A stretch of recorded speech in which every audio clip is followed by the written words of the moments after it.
Војна Русија-Украина, тема која што не смееме да ја заобиколиме. На крајот на оваа недела, во петок, на 24 февруари, истекува точно една година од почетокот на официјалниот старт на конфликтот, на инвазијата или специјалната операција, или како и да се вика она што Русија го прави во Украина. Состојбата во односите меѓу двете земји на истекот на таа една година. На оваа тема зборуваме со професор Трпе Стојановски од Глобална иницијатива, со кој ќе се обидеме да изанализираме што се случува во Украина. 24 февруари, професоре, е официјалниот старт на конфликтот во Украина. Кога навистина почна руско-украинската војна? Добро утро. Добро утро. Секој конфликт, всушност, има свој официјален старт, меѓутоа подготовките или едноставно тензиите кои што се создаваат, тие почнуваат многу порано. Сигурно дека 24 февруари е денот кога почнаа вооружените дејствија, меѓутоа сето тоа мора да го гледаме низ призма на настаните од 2014 година и секако во делот наназад, бидејќи најдобар одговор на ова прашање ќе ни дадат историските анализи или погледи. Така што, всушност, новиот момент или новото непријателство кое што се случува и агресијата на која што сме сведоци, за жал, веќе трае една година и таа продолжува да трае. Дали се надзира крајот на крвопролевањето? Се чини дека светот се концентрира на се, освен на жртвите. Да, се бројат, меѓутоа не се прави ништо, или барем така изгледа од тука, малку подалеку од жариштето, да се намали бројот на жртвите, да се амортизира ефектот врз населението, врз популацијата, или се лажеме, може? Сведоци сме дека станува збор за агресија со современи технички воени средства и таа, за жал, носи многу човечки жртви и страдања. Тоа е она што е најболно или најжално, а секако дека и останатите, условно кажано, секундарни последици се големи и бројни.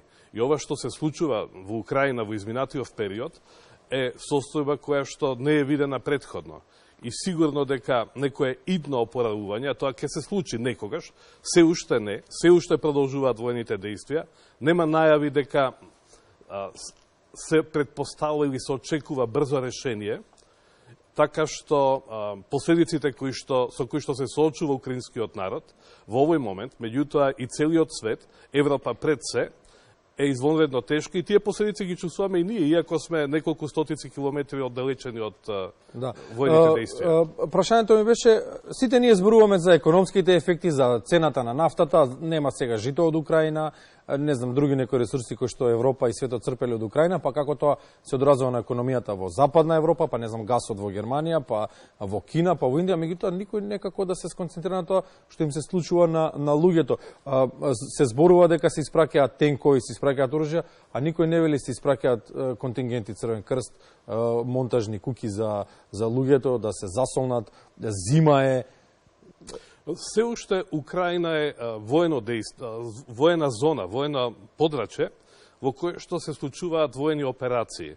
Така што приоритетот или најголемата потреба во моментот, барем западниот свет, предпоставува дека е опремата, вооружувањето, заштитните средства кои што им се потребни, за кои што украинскиот народ покажува немерлива храброст и се соочува со далеку пософистицираниот, технички подобро опремениот агресор. Најдобро опремениот агресор на светот. Од друга страна, не смее да се изгуби од вид дека Русија е извонредно голема и моćна држава, која што има големи ресурси и секако дека, иако војните дејствија значат последици за двете страни, дека сепак арсеналот или опремата која што има руската држава, таа ќе продолжи да ја употребува и без оглед што Западот настојува да ги истрпи можностите или да ја ослаби воената и секој друг вид на структура од руска страна, всушност се соочуваме со ресурси кои што се големи, бројни и дека руското раководство веројатно ќе продолжи да ги црпи тие ресурси за да одржува одредена состојба на фронтот. За жал, тоа ќе значи и понатаму осиромашување на светот. Ова што го кажавте вие, сведоци сме на одредени промени кои што ги диктира војната, пред се во делот на енергенсите и храната. Во некои области е можно да се најдат поблаги алтернативни мерки, односно решенија, меѓутоа во делот на енергенсите гледаме дека најголемите последици всушност ги поднесува Европа, земјите соседни на фронтот во Украина и за жал земјите кои што се во развој, меѓу кои и Македонија и останатите земји на Балканот.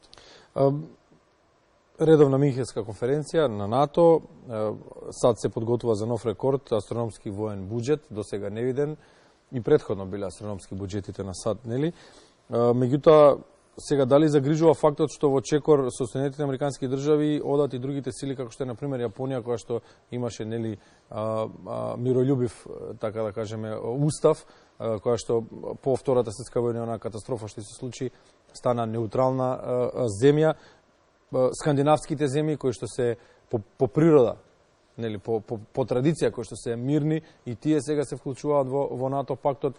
Дали ова треба да не загрижува или е тоа само некоја дефанзивна стратегија за да не се расшири она што се случува во Украина и на другата страна, на другите страни од светот?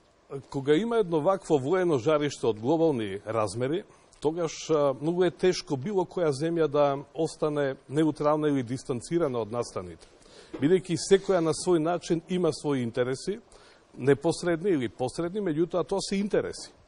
И во таа ситуација сме сведоци дека целиот свет или мнозинството од светот всушност се солидаризира и тоа е можеби една од најголемите придобивки на овој конфликт во позитивна смисла, каде што Европа, односно земјите членки на НАТО, пред се Соединените американски држави, меѓутоа и други држави во светот, всушност даваат поддршка која што е во насока на заштита на државата Украина, да и се помогне во овој дел, пред се со технички средства.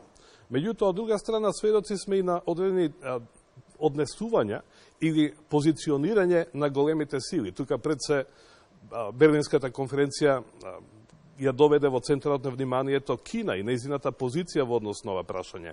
Оно што го споменавте за позицијата на Јапонија, секако дека секоја држава, дури и оние што се географски најоддалечени, всушност препознаваат кон каде треба да се приклонат и што треба да прават. Меѓутоа, акумулацијата на оружјето, тестирањето на оружјето, кое што е најдоходовната стока денес во светот, на која што се заработува најмногу пари или која што всушност е водечка гранка во било која индустрија, всушност значи и тестирање на тие моćни решенија што ги имаат најразвиените земји, а Украина се покажува како полигон за тоа. И секако дека следниот чекор ќе биде нова инвестиција со цел подобрување на воените арсенали, а тоа всушност за некои од државите значи отварање на нови пазари, нови профити. Од сето ова може да заклучиме дека победник во оваа војна е машината, односно војно-индустријскиот комплекс и неговата милитантна филозофија. И тука најголем пораз доживува мировното движење. Практично, она кон кое не учеа и не учат и ќе не учат големите сили дека треба да се стремиме кон мир, меѓутоа кога се загрозени нивните интереси, се знае што се случува. Да, па знаете, тоа е историска порака дека постојат алијанси, меѓутоа секојаш процесите ги движат интересите. Така што денес имаме алијанси кои што покажуваат како треба се соработува, меѓутоа исто така не сме да се исклучат националните интереси, особено на моćните држави.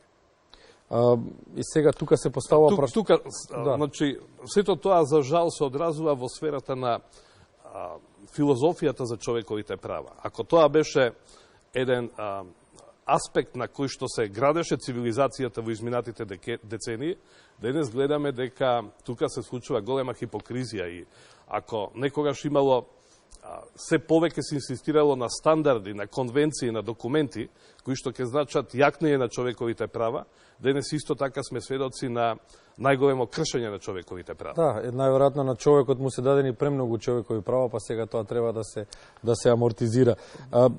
Се поставува прашањето од сето ова што го обработивме во врска со Русија и Украина, дали е можна поголема катастрофа. Се стравува од нуклеарна катастрофа. Дали е доведен во прашање опстанакот на човештвото, затоа што гледаме дека Русија не попушта, гледаме дека од другата страна, другиот партнер во овој криминал, во наводници, нели ќе го кажеме, Америка или САД, не попушта. Дали е можно посериозно да се пресметаат од ова? Знаете, кога имате конфликт, тогаш е отворена спиралата и прашање до каде може да се оди надолу во потегнување на посурови и поопасни механизми. Од друга страна, сите меѓународни документи, сите меѓународни тела се исто така свесни за опасностите кои што ги носи еден ваков глобален конфликт. Сведоци сме дека имаше одредени закани во изминатиот период за примена и на нуклеарни средства, од кои што некои од политичките лидери во Русија не отстапуваат, односно од време на време подсетуваат дека располагаат со такви средства. Од друга страна, НАТО алијансата е внимателна во начинот како се помага украинската страна, со цел да не се иритира или да не се влезе во зоната каде што многу полесно ќе може таа спирала да добие забрзување. Во секој случај, опасноста од употреба на такво оружје, свесни се сите, меѓутоа живееме во свет каде што нема апсолутна сигурност дека некој некогаш нема да употреби такви средства. Така што, ако можам да заклучам, лично сметам дека нема да дојде до таков чекор, меѓутоа нема гаранција за една таква оценка. Би сакале да не дојде до такво нешто. Сега неколку пати ја споменавме Македонија во анализата. Како она што се случува во Украина влијае врз Балканот и во спротивен правец? Како Балканот влијае врз она што се случува во Украина, бидејќи знаеме дека полето каде што има војна е секогаш плодно поле за организираниот криминал? Да, тоа е констатација која што многу добро ја објаснивте. Глобалната иницијатива уште од самиот почеток си постави за цел да ги следи состојбите и да ги идентификува ризичните области каде што може да се случува организираниот криминал. Секоја војна носи нова состојба, нови облици, каде што некои од актерите многу побрзо се прилагодуваат и едноставно во таа новосоздадена состојба остваруваат приходи. За нас беше интересно да се анализираат врските помеѓу криминалните мрежи кои што постоеле во ова подрачје за време на претходните конфликти и дали и колку тие се активни сега во овие новосоздадени околности. Од друга страна, одредени криминални групи функционирали во периодот пред условно да почне војната во Украина, каде што таа поврзаност била присутна. Не биле тоа екстремно активни групи, меѓутоа имало таква поврзаност. И во овој период глобалната иницијатива ги идентификува областите кои што би биле ризични и тие пред се однесуваат на перење на пари, со пренос на капиталот од воените жаришта кон останатите, условно кажано, побезбедни, меѓутоа и подрачје каде што многу полесно може да се завршат тие транзакции. И во тој дел Балканот е еден од поподатливите географски подрачја во Европа. Од друга страна, масовниот број на мигранти и бегалци, кои што се случуваше и се уште се случува од Украина кон назад, меѓутоа во одредени случаи и повторно враќање назад, остава простор за криминалните групи да ги користат тие легитимни канали, каде што ќе инфилтрираат дел од своите соработници. Да преминам директно на прашањето. Организираниот криминал поврзан со недозволената трговија со дрога, тој може да се подели во неколку области.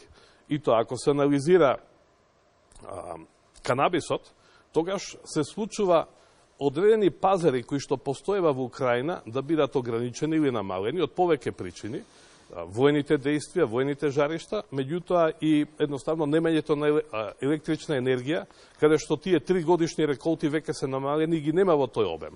Од друга страна, пазарот, вклучително и со воените действија и војската која што е таму, останува еден од консументите, така што дел од производството на канабис од земјите од регионот пред се од Албанија, Косово и Македонија, во одредени канали го пробива својот пат до Украина. Регистриран е случај каде шпанската полиција, исто така во донациите за медицинска помош, има откриено количество на канабис кој што бил упатен од Шпанија кон Украина и едноставно тоа покажува дека пазарот не е премногу, меѓутоа е сепак активен. Во делот на другите видови на дроги, кокаинот, например, тој се повеќе доаѓа до Балканот и од Балканот по копнен пат е упатен кон останатите подрачја кои што го консумираат. Меѓу другите, едно од тие подрачја, може би не најатрактивно, е и Украина. Кај хероинот има различни движења и веќе хероинот се сретнува во случаи кои што се движат од Балканот кон Украина, меѓутоа и од другите патишта на хероинот, тука пред се мислам на Турција, на Иран, каде што одредени действија по кои што се движи недозволената трговија со дрога, пристигнуваат до пазарите во Украина. Немаме доволно информации што се случува од другата страна, каде што е Русија, Белорусија и некои од подрачјата каде што потешко може да се дојде до информации, меѓутоа регистрирани се вакви случаи. Исто така може би интересно дека групите, украинци, криминалните групи, украински, руски, тие воглавном действуваат издвоено, меѓутоа има случаи каде што во еден случај преку Иран и Турција, каде што соработката помеѓу украинските и руските криминалци, дури и во време на војните действија, е активна. Професоре Стојановски, зборувавме за Украина ова утро, за војната која што се случува во Украина, меѓу Русија и Украина, за агресијата, за специјалната интервенција или како и да се вика веќе она што се случува таму. Посакуваме да заврши што побрзо. Ви посакуваме многу успех и многу среќа и понатаму во истражувачката дејност која што ја спроведувате сега и да се видиме во следна прилика со слична анализа. Ви благодарам.